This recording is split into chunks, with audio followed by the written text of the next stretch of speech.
2009. A Tangled Tale by Lewis Carroll. Chapter 5. Not 5.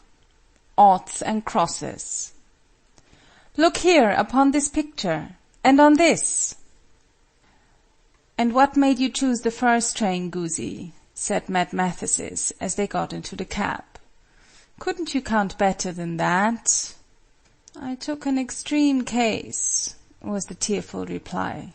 Our excellent preceptress always says, when in doubt, my dears, take an extreme case. And I was in doubt.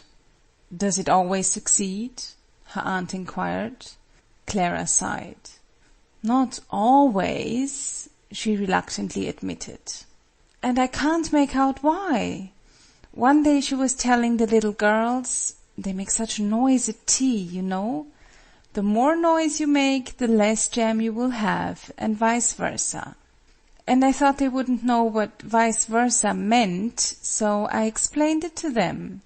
I said, if you make an infinite noise, you'll get no jam, and if you make no noise, you'll get an infinite lot of jam. But our excellent preceptress said that wasn't a good instance. Why wasn't it? She added plaintively. Her aunt evaded the question. One sees certain objections to it, she said. But how did you work it with the metropolitan trains? None of them go infinitely fast, I believe. I called them hares and tortoises, Clara said, a little timidly, for she dreaded being laughed at. And I thought there couldn't be so many hares as tortoises on the line. So I took an extreme case, one hare and an infinite number of tortoises. An extreme case indeed, her aunt remarked with admirable gravity, and a most dangerous state of things. And I thought, if I went with a tortoise, there would be only one hare to meet, but if I went with the hare, you know, there were crowds of tortoises. It wasn't a bad idea, said the elder lady as they left the cab at the entrance of Burlington House. You shall have another chance today. We'll have a match in marking pictures. Clara brightened up. I should like to try again very much, she said. I'll take more care this time. How are we to play? To this question Mad Mathesis made no reply. She was busy drawing lines down the margins of the catalogue. See, she said after a minute, I've drawn 3 columns against the names of the pictures in the long room, and I want you to fill them with oughts and crosses. Crosses for good marks, and oughts for bad. The first column is for choice of subject, the second for arrangement, the third for colouring. And these are the conditions of the match. You must give 3 crosses to 2 or 3 pictures. You must give 2 crosses to 4 or 5. Do you mean only 2 crosses? Said Clara. Or may I count the 3 crossed pictures among the 2 crossed pictures? Of course you may, said her aunt. Any one that has 3 eyes may be said to have 2 eyes, I suppose. Clara followed her aunt's dreamy gaze across the crowded gallery, half dreading to find that there was a 3-eyed person in sight. And you must give 1 cross to 9 or 10. And which wins the match? Clara asked, as she carefully entered these conditions on a blank leaf in her catalogue. Whichever marks fewest pictures. But suppose we mark the same number? Then whichever uses most marks. Clara considered. I don't think it's much of a match, she said. I shall mark 9 pictures and give 3 crosses to 3 of them, 2 crosses to 2 more, and 1 cross each to all the rest. Will you indeed? Said her aunt. Wait till you've heard all the conditions, my impetuous child. You must give 3 oughts to 1 or 2 pictures, 2 oughts to 3 or 4, and 1 ought to 8 or 9. I don't want you to be too hard on the RAs. Clara quite gasped as she wrote down all these fresh conditions.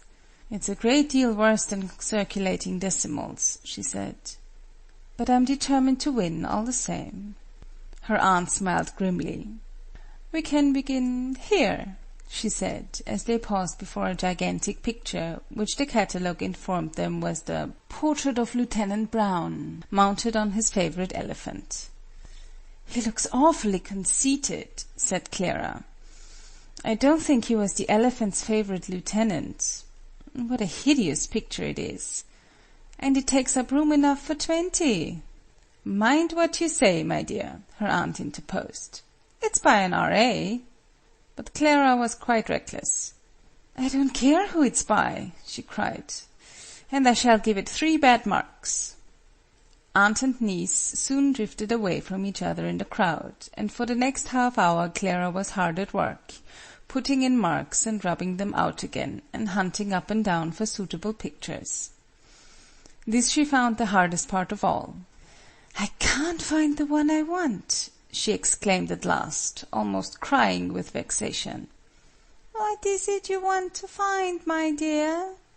The voice was strange to Clara, but so sweet and gentle that she felt attracted to the owner of it, even before she had seen her, and when she turned and met the smiling looks of 2 little old ladies, whose round dimpled faces, exactly alike, seemed never to have known a care, it was as much as she could do, as she confessed to Aunt Mattie afterwards, to keep herself from hugging them both.